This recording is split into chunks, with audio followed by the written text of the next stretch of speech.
नमस्कार साथियों, जैसा कि मैंने बता रखा है मैं कक्षा 9 और 10 की एनसीईआरटी गणित की पुस्तक के प्रश्नों को अपने यूट्यूब चैनल पर हल करवा रहा हूँ। उसी क्रम में कक्षा 9 का जो चैप्टर नंबर 7 है त्रिभुज, उसका प्रमेय 7.1 जिसको मैंने समझा दिया है इससे पहले वाले वीडियो में।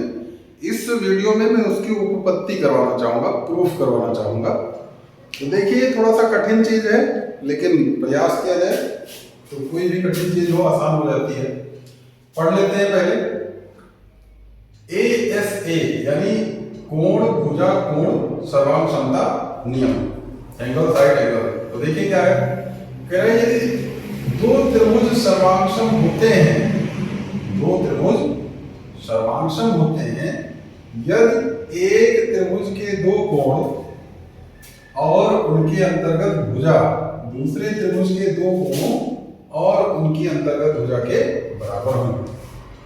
तो देखिए, इसको सिद्ध करवाने के लिए हमें क्या करना होगा। सबसे पहले तो दो त्रिभुज होने चाहिए। मान लेते हैं दो त्रिभुज हैं, एक त्रिभुज है ABC और दूसरा त्रिभुज है PQR।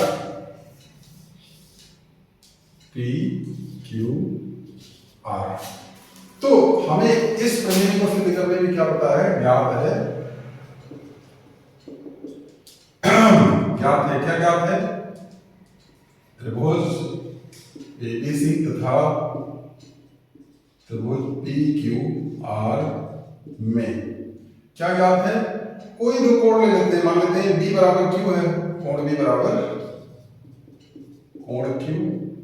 दूसरा क्या है, BC बराबर QR। देखिए, कोण भुजा कोण और इसी से सटा कोण C बराबर कोण R। इतनी बातें हमें पता है। ये ध्यान रखना है कि जो भी दो कोण दिए हों उन्हीं को जोड़ने वाली भुजा होनी चाहिए, उसके अंतर्गत भुजा। देखिए लिखा है। और सिद्ध क्या करना है, सिद्ध करना है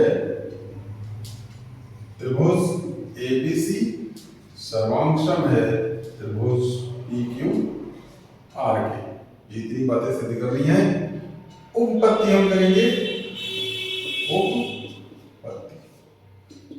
उपपत्ति में देखिए, अगर हम दोनों त्रिभुजों को सर्वांगसम दिखाना चाहते हैं तो भाई ऐसा हो सकता है कि इस त्रिभुज की जो भुजा AB है वो PQ के बराबर हो सकता है PQ से बड़ी हो, या ये हो सकता है कि PQ से छोटी हो। जो भुजा AB है, तीन ही स्थितियां संभव है भाई। या तो ये त्रिभुज इसके बराबर हो जाए, या ये वाला इससे बड़ा हो जाए, या ये वाला इससे छोटा हो जाए। ठीक उसी प्रकार इसकी एक भुजा के लिए है। तो हम क्या लिखेंगे, इस त्रिभुज की सर्वांग क्षमता के लिए दोनों त्रिभुजों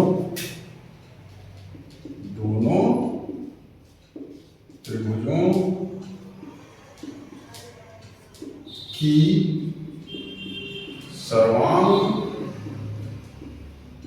क्षमता के लिए निम्न तीन स्थितियां संभव हैं। निम्न तीन स्थितियां संभव हैं। अब कौन कौन सी स्थितियां संभव हैं। पहली स्थिति, स्थिति एक, पहली, यदि AB बराबर PQ, तब त्रिभुज ABC तथा त्रिभुज PQR में क्या मिलेगा, AB बराबर PQ। ये मान लेते हैं संबंध नंबर 1 है। ये कहां से आ गया, समीकरण 1 से। अब देखिए, कोण B बराबर किसके है, कोण Q के। कोण Q ये कहां से आया, ज्ञात है। और तीसरा क्या पता है, AB बराबर PQ, और तीसरा क्या पता है, BC बराबर QR भी पता है। सॉरी BC बराबर QR, ये कहां से आया, ये भी ज्ञात है। तो इसलिए दोनों त्रिभुज ABC सर्वांगसम हो गया त्रिभुज PQR के। कौन सा नियम भाई, हमने अभिगृहित 7.1 पढ़ा था जिसका नाम था SAS सर्वांगसमता नियम, यानी भुजा कोण भुजा सर्वांगसमता। तो देखिए ध्यान से, भुजा कोण भुजा सर्वांगसमता है, क्या लिखेंगे, SAS सर्वांगसमता, सर्वांगसमता नियम या अभिगृहित।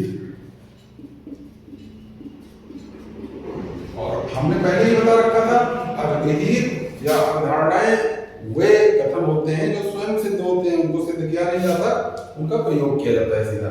तो इस प्रकार से ये सर्वांगसम हो गए त्रिभुज कब, जब AB बराबर PQ है। स्थिति दो क्या हो सकती है,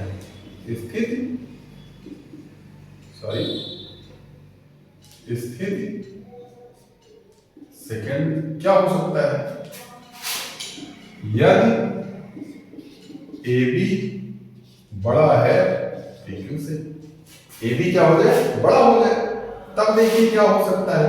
तो उसके लिए अलग क्षेत्र बनेगा। देखिए ध्यान से, AB बड़ा है, इतना बड़ा है, और PQ थोड़ा सा छोटा है। तो ABC PQR, तब हम जब AB बड़ा PQ से होगा तो हम रचना करेंगे। रचना क्या रचना करेंगे, यहां से ये जो PQ के बराबर है उसके बराबर हम क्या काट लेते हैं, B, मान लेते हैं BX है, PQ बराबर BX, AB पर काटा या काट दिया, इतना कट कर दिया। तो अब देखिए, अब इसमें चलते हैं, इसलिए त्रिभुज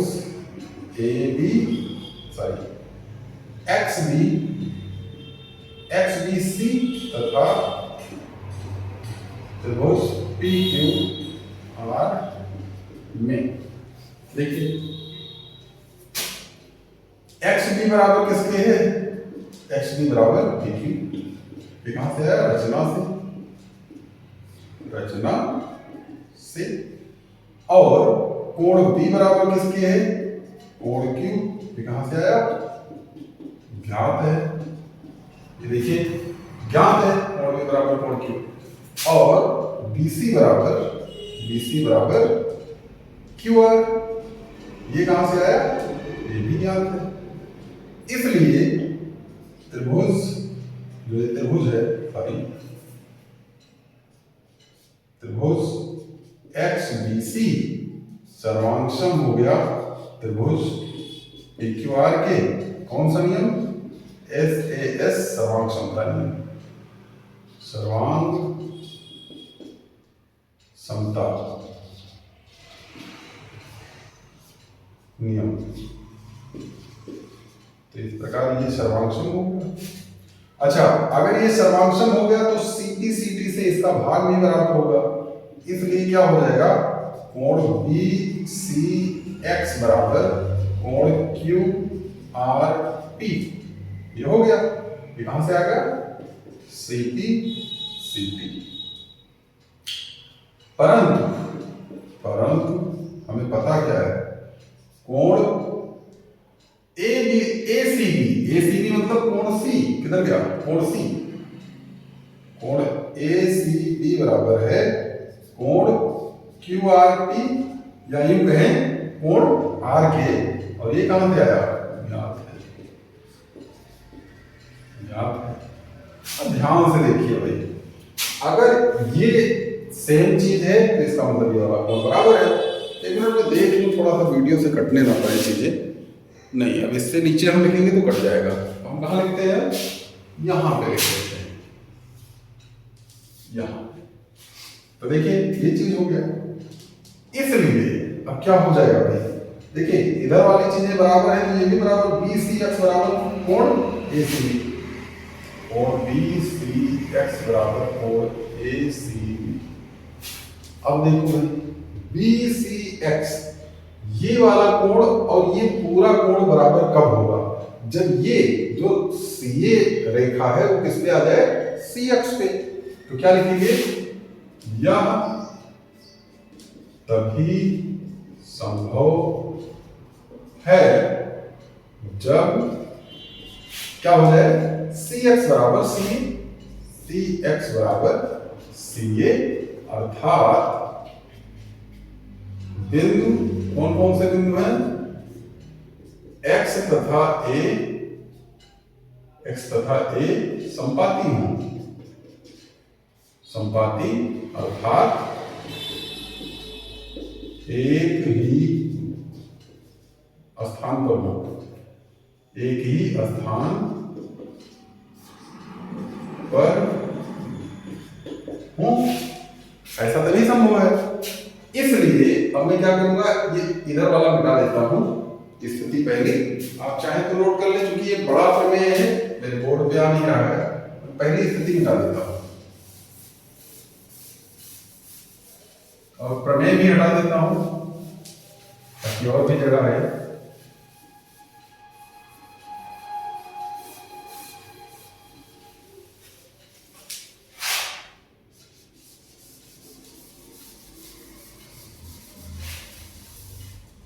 यहां से लिखता हूं, क्या लिखेंगे, इसलिए अब जब को बिंदु x और a एक ही हैं, तो जो ये सर्वांशम आया था हमारा, इसलिए इस जगह पे x की जगह क्या आ जाएगा, a, इसलिए त्रिभुज ए बी सी सर्वांशम है त्रिभुज पी क्यू आर के। यहां पर क्या लिखेंगे, क्योंकि क्या ऐसे लिख सकते हैं, इसको मान लीजिए 1, इसको क्या मान लेते हैं 1, तो क्या लिखते हैं 1 से,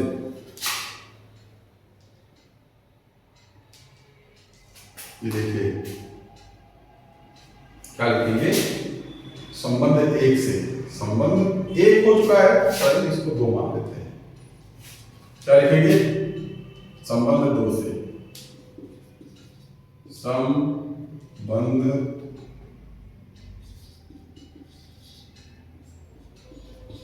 2 से, संबंध 2 से ये चीज आ जाएगी।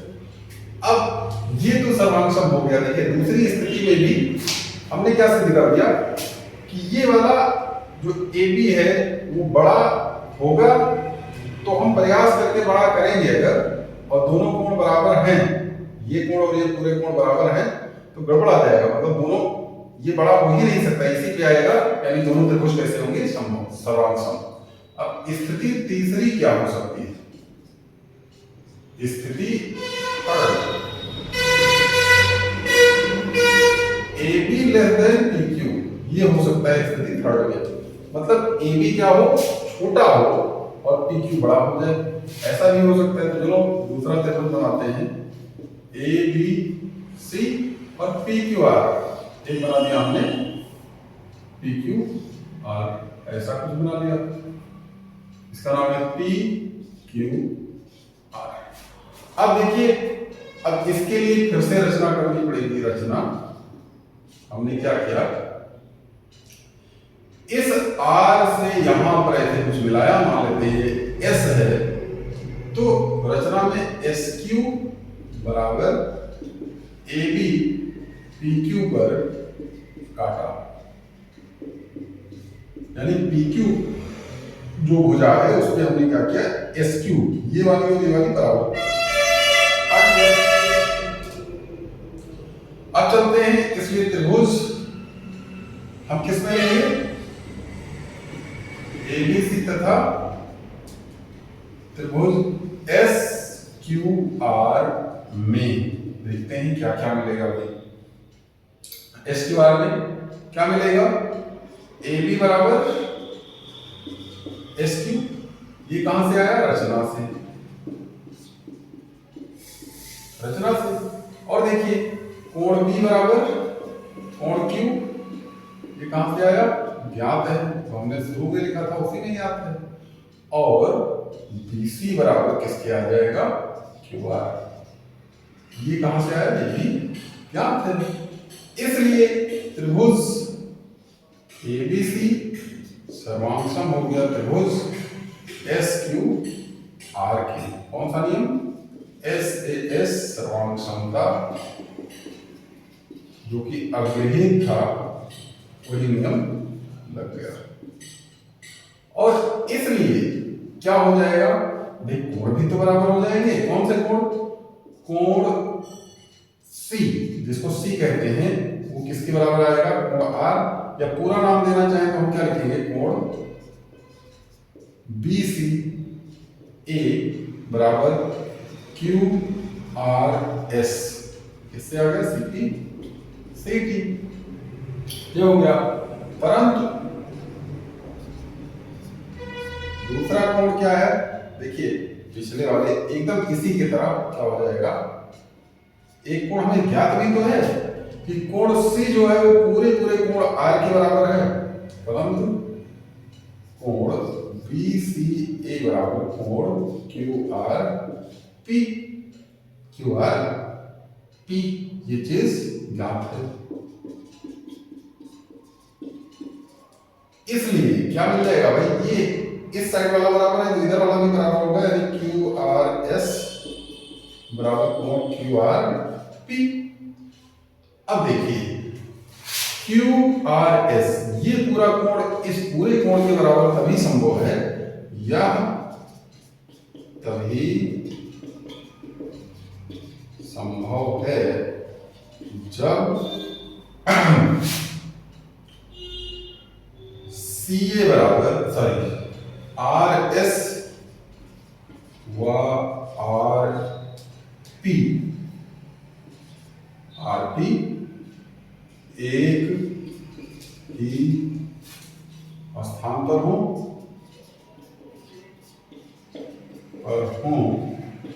अर्थात बिंदु कौन सा? S और P संपाती हों। बिंदु S और P संपाती हों। अगर बिंदु S और P संपाती हैं तो चूंकि हमने सिद्ध कर दिया है कि त्रिभुज ABC सर्वांगसम है त्रिभुज SQR के, तो S की जगह क्या आ जाएगा? PQR। तो मैं इसको भी मिटा देता हूं, स्थिति सेकंड, और इसको करता हूं यहां पे लिखता हूं। आप चाहें तो इनको नोट करते रहें, वीडियो में यही फायदा है, आगे पीछे करके नोट भी कर ले और देख भी सकते हैं। काफी लंबा प्रमेय है। देखिए, इसकी उत्पत्ति काफी लंबी हो गई क्योंकि तीन स्थितियां हो गई, तो इसलिए बस एक ही लाइन लिखना है। क्या लिखेंगे? इसलिए त्रिभुज ABC सर्वांगसम आ गया त्रिभुज। अब देखिए S और P संपाती हैं, मतलब S और P में से किसी को भी अदल बदल सकते हैं, तो हम क्या लिख सकते हैं? S की जगह P। तो इस जगह पे देखिए ABC त्रिभुज सर्वांगसम त्रिभुज SQR, यानी S की जगह PQR। और इसको आप चाहे तो मान लें संबंध 3। क्या लिखेंगे? संबंध 3 से, संबंध 3 से। और इस प्रकार तीनों स्थितियों में, इस प्रकार तीनों स्थितियों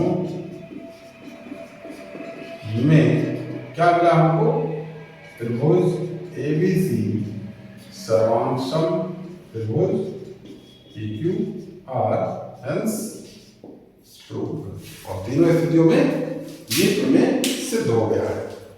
तो इस प्रकार से इतनी बातें आपको पता होनी चाहिए इस प्रमेय को सिद्ध करना है। तो चूंकि ये काफी लंबा प्रमेय है, अगर आप चाहें तो इसकी उपपत्ति को स्किप भी कर सकते हैं, बहुत ज्यादा समझने के इच्छुक ना हो तो। मैं इसको मिटा देता हूं, इसी नियम को जो आपने पढ़ा, ये नियम, इसका नाम था ASA सर्वांगसमता। सर्वांग समता। तो अब देखिए, चूंकि त्रिभुज के तीनों कोणों का योग 180 अंश होता है, अगर दो कोण उसके संगत एक भुजा मिल रही है तो तीसरा कोण तो खुद से बराबर हो जाता है। इसलिए इसी नियम से क्या निकल के आता है, एक अन्य नियम जिसका नाम है डबल एएस सर्वांग समता। अब ये डबल एएस सर्वांग समता क्या है, इसको हम समझने का प्रयास करेंगे। तो सीधा सा नाम है भाई, कोण कोण भुजा, यानी एक त्रिभुज के दो कोण बराबर हो जाएं और उसके बाद तीसरी भुजा। कैसे इसको समझते हैं थोड़ा सा। प्रमेय तो आपका सिद्ध हो चुका है पूरा, मैं आगे डबल एएस नियम को थोड़ा सा समझा दूं, बस खत्म करते हैं ये। और अगले वीडियो में मैं प्रश्नावली 7.1 के प्रश्नों को लेकर के हल करवाऊंगा। तो देखिए डबल एएस सर्वांग क्षमता क्या है उसको भी देखने का प्रयास करते हैं। क्या लिखते हैं, डबल एएस सर्वांग समता। ये क्या है, अगर दो त्रिभुज लिए गए PQ RSTU,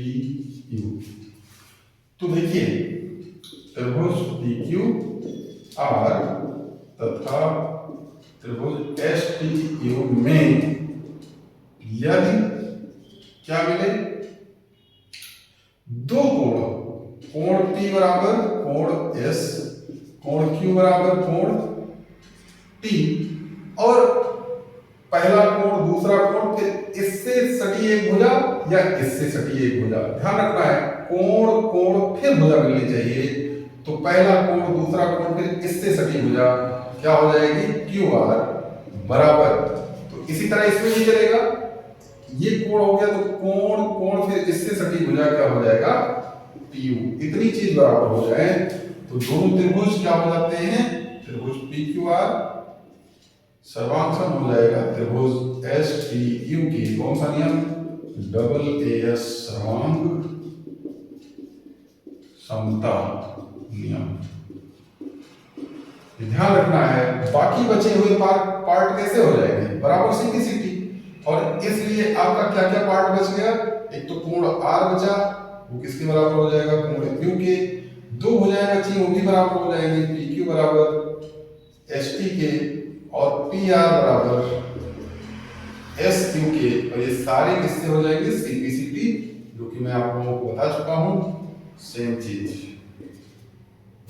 तो ये ध्यान देना है। अच्छा, कोई जरूरी नहीं ये कोण मिला तो फिर यही भुजा मिले, इससे सभी इधर वाली भुजा भी हो सकती है। कोई भी दो कोण, संगत कोण, और उसके एक कोण से सटी भुजा दूसरे कोण के दूसरे त्रिभुज में भी ऐसे मिल जाए तो दोनों त्रिभुज डबल एएस नियम, डबल एएस सर्वांग समता नियम से सर्वांग सम हो जाते हैं। तो इस प्रकार से सर्वांग समता नियम जो आप लोगों को याद रखना है प्रश्नावली 7.1 के लिए, जिसको मैं अगले वीडियो में करवाऊंगा, उसमें क्या है, एक तो SAS अग्रहित है, एक ASA सर्वांग समता नियम है जो प्रमेय है 7.1, और इसी का परिवर्तित रूप है डबल एएस। ये तीन चीजें पता होनी चाहिए। तो आप प्रयास कीजिए, वीडियो को ज्यादा से ज्यादा शेयर कर कीजिए यार दोस्तों के पास, चैनल का सब्सक्रिप्शन बढ़वाते रहिए। मिलेंगे अगले वीडियो में। वीडियो देखने के लिए बहुत बहुत धन्यवाद।